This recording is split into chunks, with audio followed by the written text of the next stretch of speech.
She wants to do the intro. Yeah. She doesn't trust me.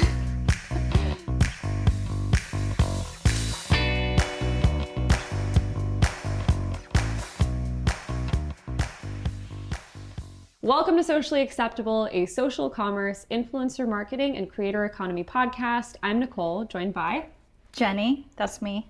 And the two of us are co-hosts and also co-founders who work in this industry. And we decided to make this podcast as we realized that there's a gap of one place where people can come to learn all of this information, but often these areas do intersect. So last time in the first episode, Nicole interviewed me and asked me about my past and everything. So in this episode, we're going to interview Nicole and get to know you a little bit more. Tell us about the history of your live streaming career. Sure. So I started my career actually at the early age of 14 when I was streaming out of my parents' loft on the second floor. And this was really just a passion for me, trying to make music and engage with people internationally as I tried to explore the career of a singer at 14, and it started to take off.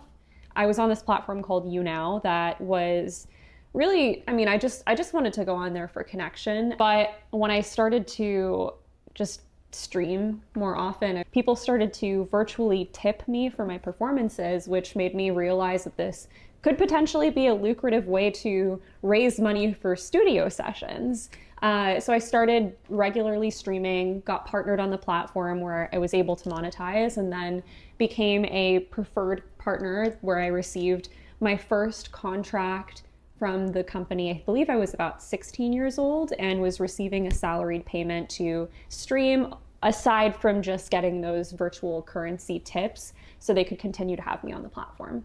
So how long did it take before your first sign of, wow, this could be something, and what were those signs?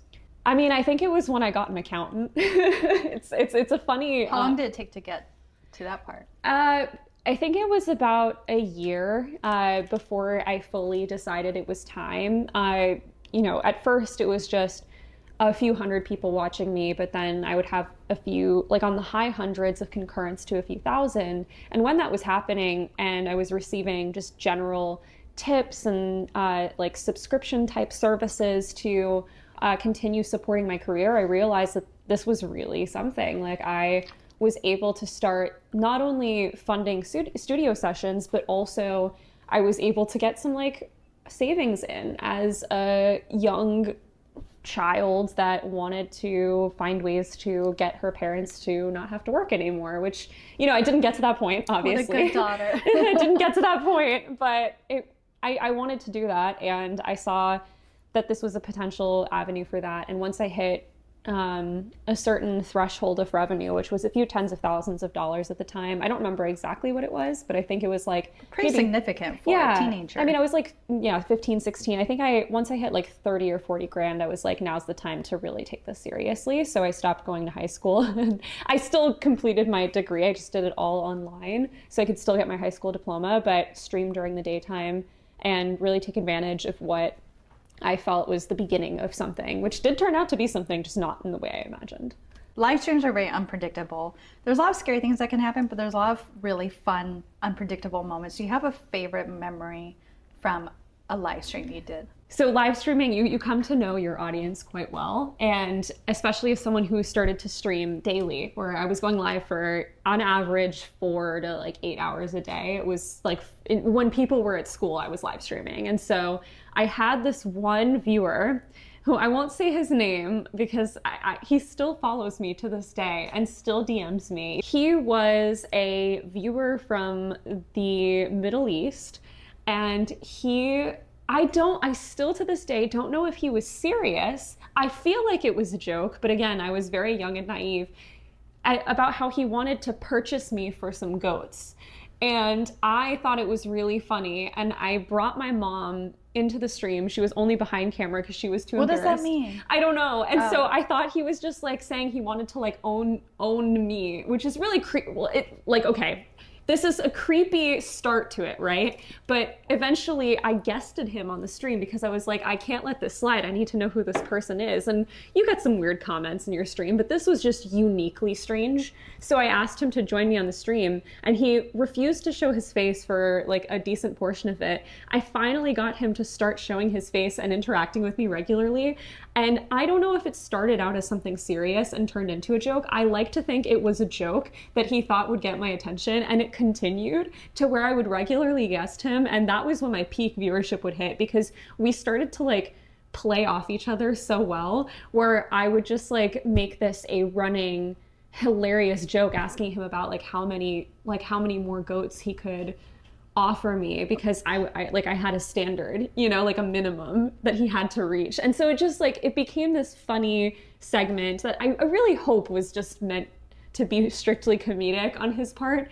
But it was very funny. Every time he would come on that stream, I knew it was going to be a great piece of content that would go out. And so I was so excited to see his username pop up, because, you know, it becomes a community. And like, I knew my viewers roughly, like I didn't know them all personally, but I knew the regulars, and I really, really enjoyed having him in my stream. I think that's one of the key things, is really recognizing your community and who your returning followers are, and whether or not he was being truthful or not, at least it worked. He got your attention. Yep. He got to be part of your streams, and it drove engagement for you and viewership. So it did. That's it really did. So why did you quit live streaming?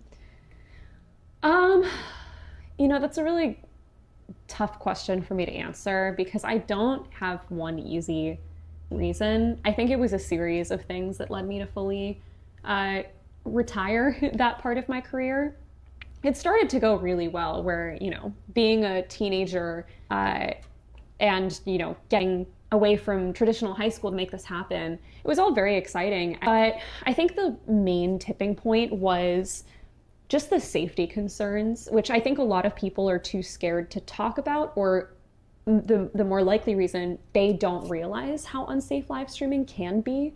And this isn't meant to deter anyone from doing it, but because, you know, I come from parents who are immigrants and also completely had no idea how the internet works to that extent. And so, you know, when you go on there and you put your full name, and I have a unique last name, and you are a young girl engaging with an international audience, you are just likely to get some very creepy people watching you, right? And I was very naive. I thought these people who were watching with me and trying to engage with my content were interested solely because they wanted to support my music career. But transparently, a lot of my audience was older men.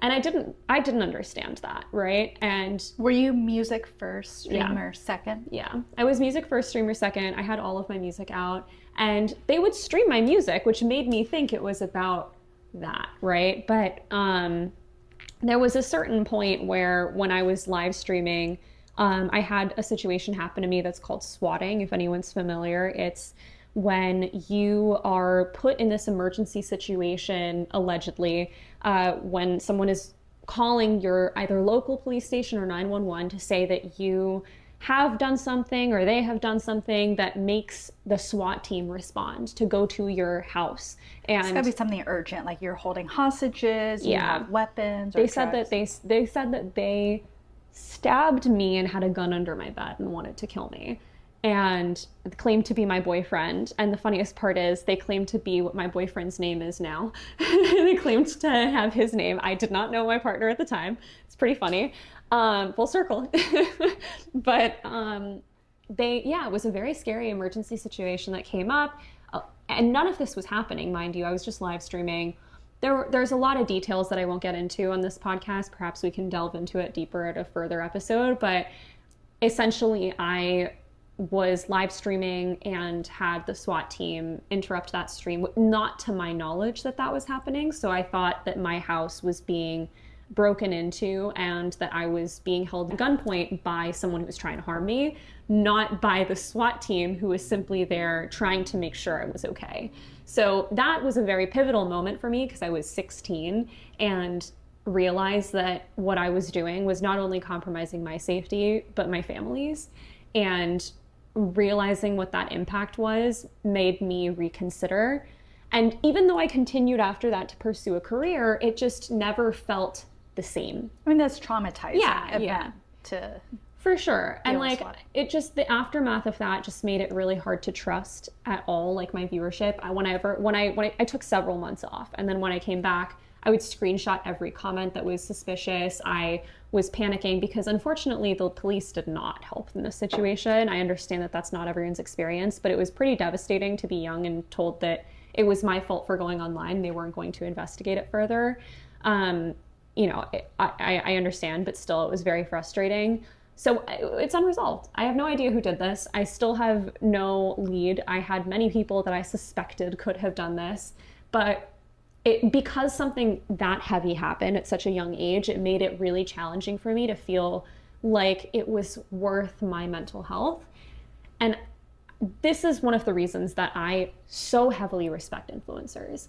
The amount of stress, pressure, safety concerns that they are constantly under, so underappreciated, because not only are you having to have your entire personality and your entire life under a microscope for people to either love, hate, or cancel, you are also having to live in this uncertainty of not only finances, but your safety, which is really scary. And I don't think people talk about that enough. I don't think people realize how much of your information, whether you want it out there or not, is out there. Especially the more famous you become, it's nearly impossible to hide where you live and hide bit more aspects of your personal life and so on. Yeah. I mean, this happened to Dr. Phil, Kim Kardashian. Oh, yeah. Like all these huge celebrities, even who aren't streamers. Like this doesn't just happen in the streamer community. It's just very common within it. Mm-hmm. Yeah. So you now work mostly behind the camera. So safety reasons aside, I know you have other preferences as far as working behind the camera. Now you have your own agency. Leading up to that, what led you to figure out this career in behind the scenes in live streaming? I feel like this is one of those imperfect, perfect situations where it just so happened to work out this way, and I did not plan for it because I was fully content creating in college. I was still down that path, and I was graduating during the pandemic from college. I am young, and so during that time I was graduating from college and I was trying to apply to jobs, and unfortunately it was really hard to find any sort of career. I applied to hundreds and hundreds of jobs, and the only thing that came up through those hundreds of applications was Wix.com, which, like, shout out to Wix for even caring about me in that time that was really dark, but it was for something that I wasn't passionate about. And I took the risk to decline the only job offer I had and keep on going for a little bit longer. And I found a role to work in live streaming, which I hadn't even considered as something, because I mean, live streaming, we're now all talking about it as like a buzzy, cool word, and people have been doing it for a few years now, but it's really still young. Like, people were, as live streamers, only started streaming in like the 2010s. That's when it started to get to be a thing. And then after that, it took some time. Thinking about agency work or marketing work or anything in the live streaming space was not even a consideration in my head, because I didn't realize that people were trying to find ways to monetize this on a corporate level. And I found a role, I decided to apply, and because this was the one industry that I had years of experience and genuinely had worked already with brands who were trying to activate in this space, like Coca-Cola, I realized maybe this could work out. I got the job, and ever since working behind the scenes, I've noticed how many people are interested in this and how many people have no idea what they're doing and are trusting people who maybe have good intentions but genuinely have no experience in the space, because they themselves decided it'd be a cool thing to make a company about this, but didn't stream themselves or haven't worked in the streaming industry because it's so new. So after working in that space on agency end and on SaaS tech end of live streams, I realized that there was that kind of trifecta of getting the tech side of activating on like an e-com end, understanding why brands sometimes need an agency specialist to do that. And then also understanding the talent portion. And that, you know, along with obviously meeting you and realizing that I had the best business partner to make this happen, I felt like it was time. Me. You. Shoves me to the side. Me. So now you are co-founder, co-CEO of Ghost Agency, servicing still sellers in e-commerce. Yeah, but this episode is about you. Wow, look at that. I didn't know. Did you have anything in common? We have a lot of things in common. It's the end of the day. We're on set of one of our live streams for tomorrow, if you're wondering why we're in a different position than last time. So now you're still in e-commerce, still in social media and live streaming. So it's not just live streaming, it's a little bit of everything else, which I would say between us, we kind of figure it out from experience along the way of having an agency like this, but a lot of our own personal experience with social media and live streaming. What kind of advice would you give to sellers out there that are trying to understand live stream creators and social media creators in general? I think there's a lot of people who are social selling experts that you can follow on LinkedIn, but I think the most valuable thing that one can do is simply consume the content, where if you are trying to create or hoping to one day create or understand that space, the reasonable first step is to understand entertainment in live streams at its core and what makes people want to view a stream. So look at high concurrence, who's commenting and how often are they commenting, why are they commenting, what are they commenting about, what is the host doing to really keep that community, and are you seeing that every single comment is a new viewer versus an older viewer? What's the retention look like? And then see if the follower count is going up during that live stream. Does it align with the way you consume content? Is that any different? When you start to engage with live streams, you'll answer these questions and then start to have a better understanding and form your own view of what makes a good live stream. Because we can speculate and we can point to case studies, but look at QVC. That's a great case study, but not applicable to TikTok. And a lot of people like to say, oh, TikTok shop, the next QVC. No, it's not.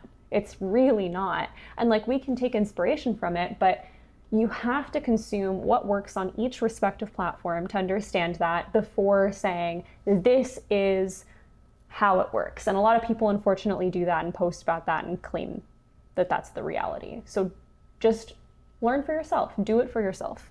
I think that's really good advice. In just as you're consuming content, be very honest with yourself and asking, why is this interesting to you? And what is it about it that makes you engage with it? Yeah, and I mean, earlier today, we were talking about this one like social media guru expert who purports themselves to be like the person in this space. And I won't name names because I'm not trying to call anyone out with this, but I called out someone in the last episode. I know, but I don't want to. I don't want to. I mean, I'm not trying to like, it's just when you see people like that who claim to be experts 100%, and if you follow their path, then you will achieve success, and their path is just, you need to do everything. Right. It's just, it's so unrelatable, and it's just like what's motivation their proven porn. Success outside of their identity of being an expert? What have they proven? I just can't stand when people do that, where they just claim to be the person when they have zero background proving it, you know? Like, where's the proof behind that? And that's a whole career in its own, which I understand. Like, personal branding is its own space, and you know, if you can, it would actually be kind of meta and funny if someone became a personal branding expert solely by doing the personal branding of being a personal branding expert. But like, perhaps that's not the type of person you want to listen to if it's in another space. Yeah. You know? I think another way to say it is, instead of really focusing on which experts are saying it right or not right, it's more of the common problem a lot of brand sellers have, where they believe everything they're hearing on social media, but you have to remember everyone's got their own personal agenda when it comes to what they're trying to market. With that, what would you say is the future of shoppable live streams? I think that the people who are making the content in this space will shape what the future is, and the people are very unpredictable. So if brands are continuing to invest in, and platforms continue to invest in social selling in a very strict, in a way that like is meant to mirror what you're seeing in Asia, I think it is going to fall on its face and be very unsuccessful. Not because it isn't a wise and successful selling tactic in Asia, because it is, but you have to think about the difference of culture and the difference of consumer behavior in different countries. And I think a lot of people just want to replicate that using a simple copy paste and say, this is what was successful, let's do it here. And so if we're talking about what it's going to look like in the scope of the United States and surrounding territories, I do not think it will be successful, and it will fall on its face if everyone's like, we're just gonna try and put live streaming and it as social selling in every single app, shove it down people's throats. Let's make it very, first thing is sell, second is entertainment. Like, it needs to be done delicately, and I don't think that that's going to, very strategically. yeah, and I don't think that that's the perspective a lot of people have yet. And I feel like people are slowly getting away from that mentality because they're trying it and realizing it usually does not work, except for select brands where you have very high discounts and you have very, very limited supply. But everything outside of that, and we implement strategies that we adopt from that in those cases. But in every other category, at least most other categories, it simply does not work, because why would someone spend their time electing to watch a very distinct moment where we have our days filled up with all sorts of like very specific hobbies and very specific tasks? Some of us have several jobs and side hustles, to carve out that time to watch a stream where we're going to be aware that we're watching people simply selling us products. I don't think people want to do that. They want the autonomy to make their own decisions about what they're buying, which is why things like Amazon are so great, you know, and why we love things like that here.